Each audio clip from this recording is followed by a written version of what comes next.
ମଧୁଗଳୁଛି ମକରନ୍ଦ ଗୋବିନ୍ଦ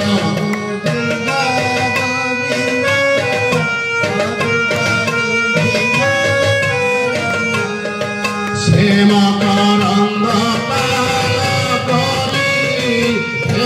କରିଲେ ବ୍ରଜଧାରୀ ଗୋବିନ୍ଦ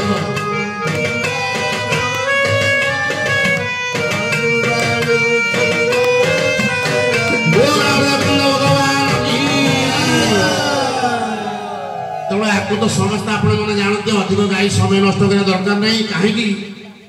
जड़े वक्ता प्रथम आसिले 2 घंटा कहले मु बर्तमान आसे घंटे कहला पदना दादा हारमोनिया धरी मो धन से गुण टुकुटुकु करुच्ची जी मृदंग बजेटा केते कष्ट मु जानी क्या मु जड़े गायक आ हारमोनियम पाली करवा तो केते कष्ट सी जानी तेणु लंबे गाई देवा भल लगुच गाई देला लाभ ना से कष्ट हो से कथा कर ये सत्संग ये पवित्र दरबार में पवित्र मुहूर्त में ये पवित्र भय जनार्दन को से आनंद दे पार्टी भगवान की सदा सर्वदा भगवान मंगल विधान करूँ मो दादा को आउ 100 वर्ष पर्यटन दिखाँ सहित आउ ओडिशा बुली जाए बहुत आड़े बुलाने नहीं जाऊँगे आउ टे बुली जाए बहुत इच्छा अच्छी किंतु भगवान नाम परमा दिंतु मुझे आशीर्वाद करुच्ची ब्राह्मण हिसाब से भगवान की तेणु पुराण पंडा भागवत पढ़ुं मान जो दिन पुराण पंडा प्रत्येक दिन तो भागवत पढ़ा जाती गोटे झील हूँ राय से झील ना हूँ राय से राय कौन करे धीरे धीरे पार्टी करनी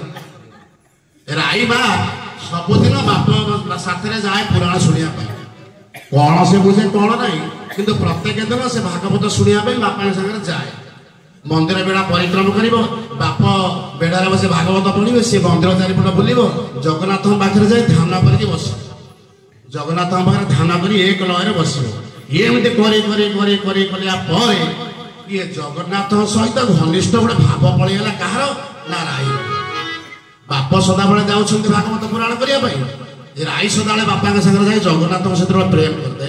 भगवान गोटे भक्ति आबद्ध करदेला बांधिदेला कहीं भक्त अधीन भावग्राही ना भक्त जुआड़े भगवान से तेणु एते सुंदर भाव से प्रभु चरणार लय रखिला जगन्नाथ ताको भी भूली पाइले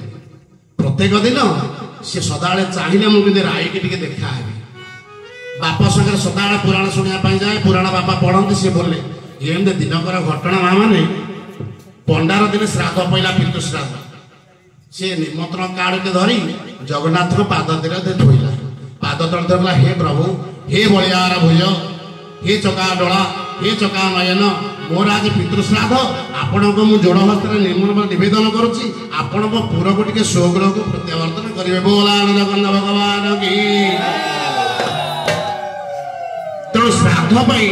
जगन्नाथ को निमंत्रण दे दी आसले माला पुराण पंडा